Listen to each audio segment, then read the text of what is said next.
ఒక TV debate చూపడన్న మాట్లాడాడు ఈవీఎంల గురించి. అక్కడ నేను పోతే ఊరు పోతే ఆ ఈవీఎం లో అయ్యా మీరు గెలిచారు కంప్యూటర్ మిమ్మల్ని మోసం చేశారని చెప్పాడని చెప్పేసి చూపడి గారు చెప్పారు.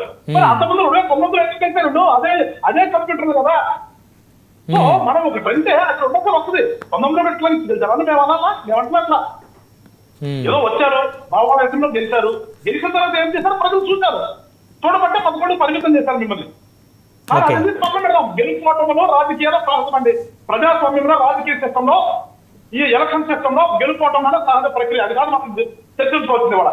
మీకు అధికారం ఇచ్చిన తర్వాత 5 సంవత్సరాలు అయిపోయి మీరు ఓడిపోయిన తర్వాత ఇవాళ మీ మీద ఎంత కేసులు వస్తున్నాయి? ఇప్పుడు ఎందుకు అరెస్ట్ అవుతున్నారు?